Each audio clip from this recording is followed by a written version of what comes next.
Hi everyone, welcome to this video series on vectorization and embedding techniques that are typically used in natural language processing. As we discussed earlier, this is a mandatory or required step in text pre-processing. So what I'm going to cover in this particular video is a variation or a type of ranking method. It's called BM25, and we'll also look at some of the variants here of BM25. In the previous video, we covered the bag of words, count vectorizers, TF-IDF, and if we can use TF-IDF and count vectorizer for building ML models, online ML models. And we saw that is not possible. So we chose hashing vectorizer to build online or incremental machine learning model. In this video, we'll talk about the BM25. And in terms of the demo, I'll show you the generation of the vectors by using BM25. The method is going to be the same. Once you generate the vectors, you can apply those vectors to the machine learning model that we previously used, multinomial Naive and stochastic gradient descent. BM25 or best matching algorithm is actually originally it was best matching algorithm, and later the best matching algorithm were improved, and certain suffixes were used like 11, 15, and 25. And out of that, the BM25 is very popular. So why are we talking about BM25 is some of the issues with TF-IDF. Let's go through some of the issues here with TF-IDF. Just 1 second. Yeah, I'm back now. So let's talk about the issues with TF-IDF. Uh, the first one is sensitivity to the document length.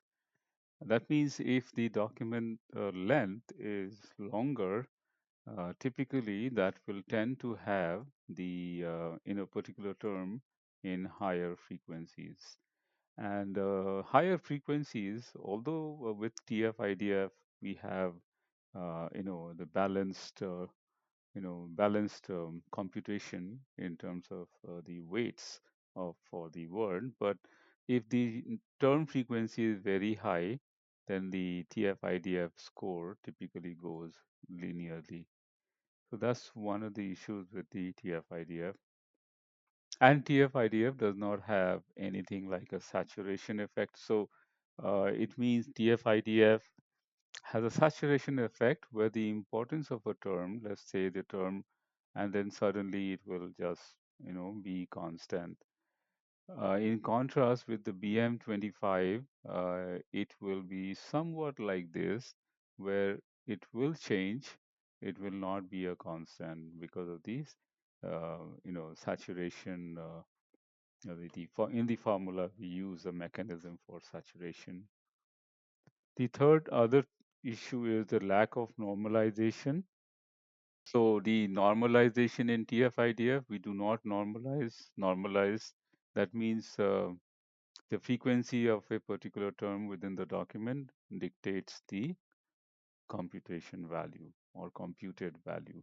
But in BM25, we will have a normalization method as well in the computation. Other issues with TF-IDF is the inflexibility here, because in TF-IDF we do not have any additional parameters to control the the computed value. In BM25 we have tunable parameters that we will see, K1 and B, which allows us to make the computation process a bit more flexible, and you can tune it for your specific project or need. The other reason, which is not really a reason but a fact, that with BM25 empirically you get better results. Let's pay some attention to the various variants of BM25. The one that we are talking about is called BM25, and that was introduced in 1999.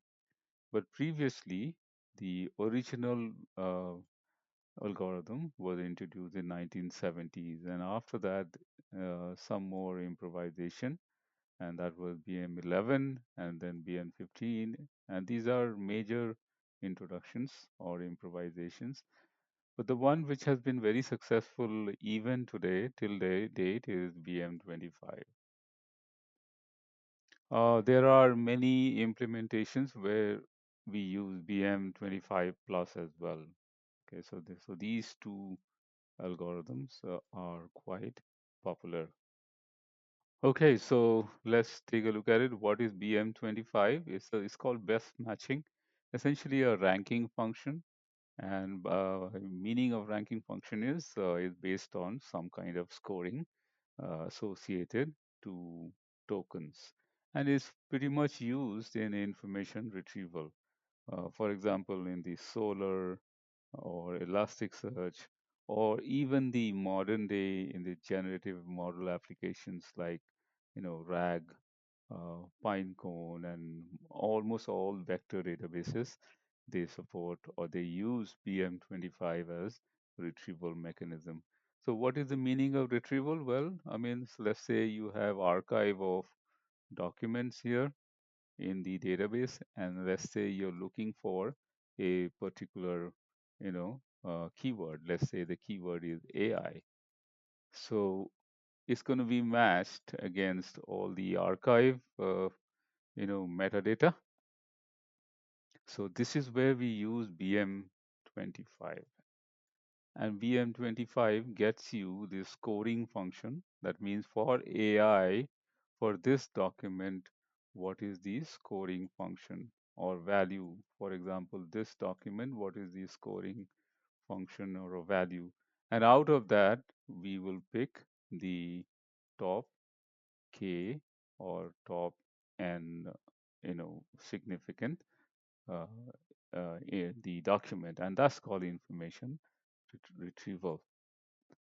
It's essentially extension or modification to more traditional TF-IDF, and we will see the fundamentals of term frequency and inverse document frequency is actually used in BM25 with some more modifications.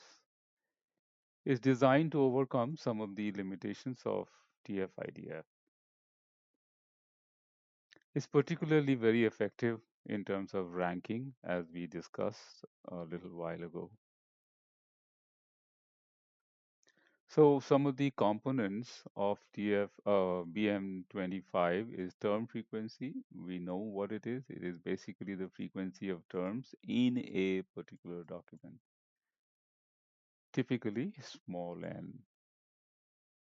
Inverse document frequency, which is nothing but the log of the total number of documents where the number of documents where the token is present is n, and then we take a log of that, and that returns you the IDF. And the intuition behind this is to say how popular is this token in the overall corpus. So these two components, which we saw in TF-IDF, is also used in BM25. Now, BM25 introduces a saturation function, which we will talk about in a while. And then it also uses additional parameter called documentation length to implement what is called normalization. This normalization is um, not possible in TF-IDF. So these are major components here of the BM25. Now let's look at the equation for BM25. So the equation looks little overwhelming, but is not so. Let me show you why it is not so. So this part is nothing but your TF-IDF. If you look at the numerator here, which is the total number of documents, denominator is the number of documents where the token that you are focusing on, or the token for which you are calculating the score, um, and that token is present in how many documents. So this term is pretty much same as TF-IDF. Now we are adding a smoothing, value to make the computation more smooth, and this is something new that we have in the BM25. Now, the other term that you see here is also very, very common, the term frequency. And so this is my term frequency here, which is the same that we saw here. Now, the saturation function is, or normalization function is here. That means the particular document length and then the average. So let's say your document that you're considering is this one, the length is 50, and there are other documents also of various length, and we're going to take the average of it. And this is what is the denominator, which is the average of it. Now these terms are, additional tunable parameter, which allows you to, really experiment with your data set and, set to these values. But typically these values are set to some desired, settings like 0.75 and zero point 0.5 and so on and so forth. So let's dissect it further as to how this equation plays out. So BM25 for a particular document and for a particular term. Okay, so here is my TF-IDF, which is what we saw in TF-IDF vectorization. So this term is pretty much the same. The term frequency that you see here, so this is my term frequency. So this is talking about the number of times the token is present in that document and total number of tokens in that particular document. So this is my term frequency, which is what you saw here. Now the additional parameter that you see here is the length of the document that is in question divided by the average length of the document. So in effect, if you see, it is just an extension of TF-IDF with a better smoothing configuration or possibility of configuring a more smooth output. So what does it mean, the smooth output? So let's say TF-IDF might behave somewhat like this. With the increasing frequency of a token, it will just go up. But with BM25, it will play like this, more smooth. This is how, theoretically or empirically, the TF-IDF and this is my BM25. And that's why this BM25 is called a more smooth function. So I hope now it is clear how this is going to be used in the coding. Unfortunately, in Python, we do not have, or in scikit-learn, we do not have a library which can do this. But there are some additional third-party, installations or functions that you can install and obtain or carry out the experimentation or compute BM25. So this is how it is done. Now in the previous example, you see here sum meaning we're going to sum it for, let's say, the query term you're looking for is, this is my query term. My name is, this is my query term, and this is what I'm searching in the database.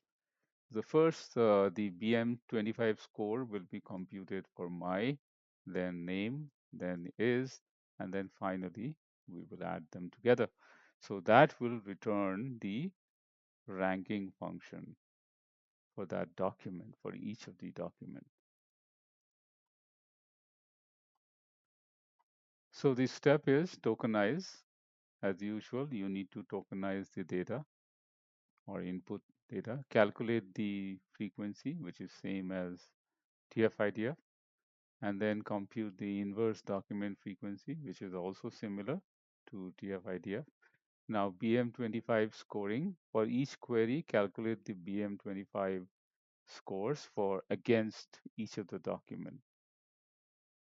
And I already described it. BM25 will consider term frequency, inverse document frequency, and also document length. And there are configurable parameters as well in the computation. Now, once you obtain the ranking score for each of the document, just simply rank them in the ascending or descending order depending on the objective. And the documents with the higher score are considered more relevant. So let's take an example here. The documents are in the database, the documents are machine learning. So these are 4 documents here. And I'm trying to query this particular test data. We would like to know which of the 4 is most relevant to this query. So tokenize. So we need to tokenize each of the document, even the query we have to tokenize. Calculate the document frequency for, like, for example, here machine learning and natural. This is the my test data, and we need to compute the document frequency. So these are my document frequency. That means machine is appearing in 2 of my documents. Learning is appearing in 3 of the documents and is appearing in 1 of the documents. So we need to compute the frequencies. After that, we compute the inverse document frequency for each of the word in my query, which is following this formula that we talked about here. Very similar to TF-IDF here. You simply substitute those values and it's going to return the IDF for each of the token in the query.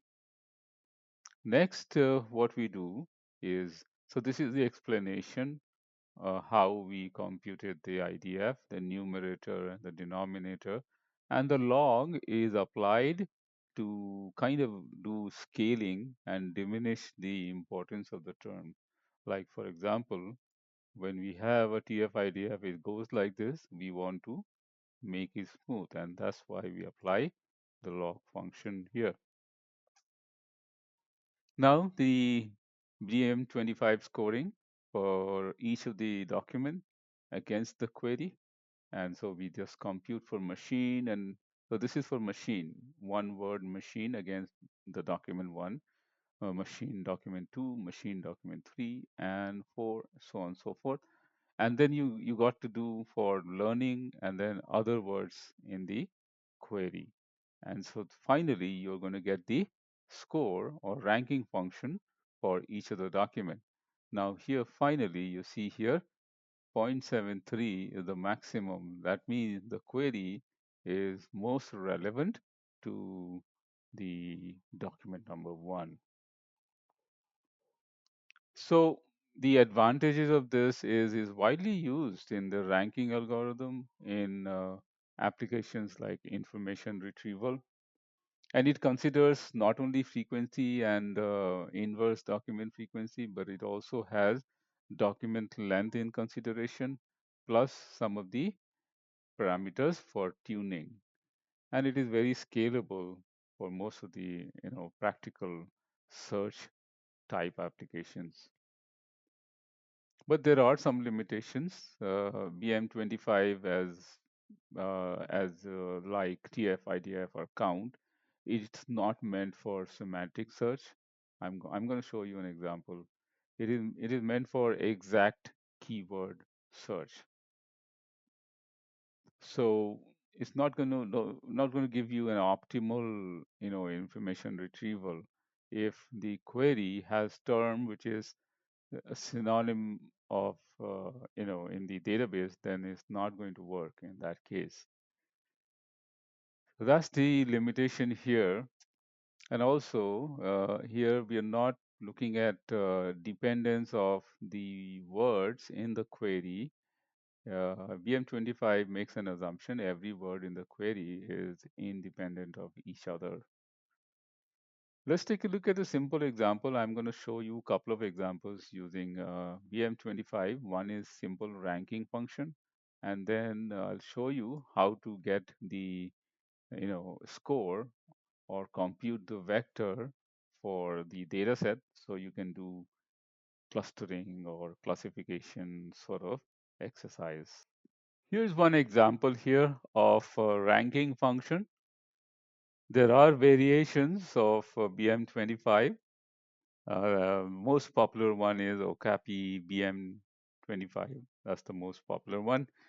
But you can choose the other implementations just for your experimentation. BM25 Plus is also very popular. You need to install this package, rank underscore BM25. As I mentioned, scikit-learn does not provide any libraries for BM25. So once you install, just import those functions. And let's say this is my database or data set against which I will be querying for retrieving the most relevant, you know, document. And each one is a document. So that's my corpus. And so corpus has to be converted into list of list format. So just split it and put it in a list format. This is how the corpus should be presented to the library. So let's say we are using BM25 Okapi and pass the list of list as input. So what is going to do is going to do the term frequency, inverse document frequency, and all of that. Let's look at example number one. Just one second.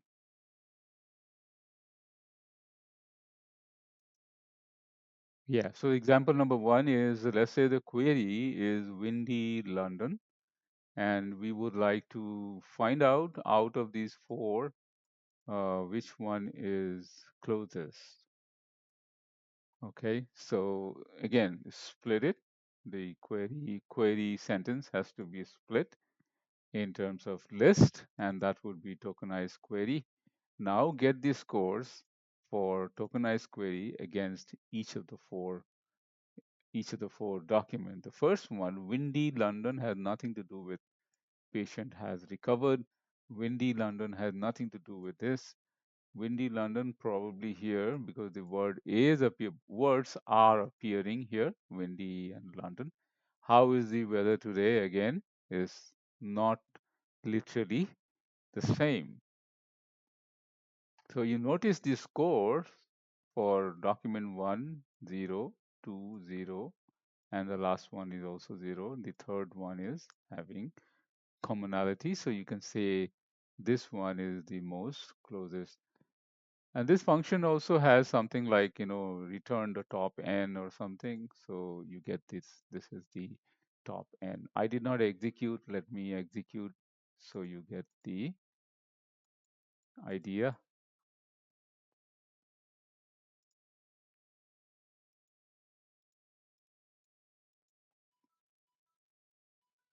Okay, I think there is some problem here. Just a second. Yeah, so I'm back here. So let's see corpus, execute, split it into list of list format, and then pass it to BM function. And this is my query, and find out the score against each of the document. This one has the highest score, and that is the best one. So this is information retrieval. As I mentioned, the BM25 is not meant for semantic search. For example, let's say the patient has recovered, and then if I query like he looked fit and fine, that means they should be, I mean, this sentence should actually match the first one, but it's not going to be the case here. So let's query and then split, and after that get the score, top n, and you will see here you're not getting the desired result. Is all 0, 0, 0, and some, the last record probably is being shown as the top n, which is not what we want. So BM25 is good for exact keyword search, not for semantic search. And we're going to talk about the semantic search in the subsequent videos. So that was your quick demo of BM25 and how we can use it as a tool for ranking. And since these scores are nothing but your TF-IDF in a sense, which is more which is smooth in case of BM25, so you can use that score for generating the vector representation also. So let me show you another example of how do you compute the vector representation of your input sentences. So here is an example here, again the BM25, and in this case, this is the same formula which I showed you in the slide. And this is the depiction of each of the query and the document, how we split it so that we understand essentially BM25 is nothing but improved TF-IDF. So what we're going to do is, write some bunch of functions here. So this one is to calculate the total counts, all the documents, and the all the documents is like this one. Let's say, for example, these are my documents, and what we're going to do is we will convert this one to a vector representation using BM25. So write some bunch of documents here. So let me show you first from the from this side. So let me run the NumPy or collections package, and that's my corpus. Convert it to list of lists here, and this is your all documents. It should be converted into that format. Now, what we're going to do is calculate the document BM25 for a particular document. Okay, so I've written a function here, calculate document 25. Let's go back here. So here is a calculate document 25 for a particular document. You also need to pass all the documents and pretty much follow here for each of the document, calculate again. So calculate the score. So this is the function which calculates the score, and it's going to call this one here, which follows the same function or formula that I have it here. So essentially what it is doing is it's going to compute for each of the input sentence, and the words in the input sentence will be converted to a BM25 score, which is nothing but improvised TF-IDF score. And let's see the output here. So this is my output for, let's say, I called the BM25 for a particular document, and this is how the vector representation looks like. So you need to do that for all your input records, convert it to a vector representation using BM25, and after that, feed that vector to normal classifier, could be stochastic gradient descent, or it could be naive Bayes or logistic regression, whatever may be the case. I hope you found this demo useful and informative. So that was a couple of demos using BM25. So far, we have talked about the vectorization methods like backup words, count vectorizer, TF-IDF vectorizer, then hashing vectorizer, then BM25. All of these are exact keyword based approaches. In the second section, we will move to more of semantics, starting with word to vec, document to vec, sentence to vec, and then we will also talk about um, more advanced embeddings that are used in BERT and transformer models. Thank you all for your time and cooperation. We'll see you in the next session.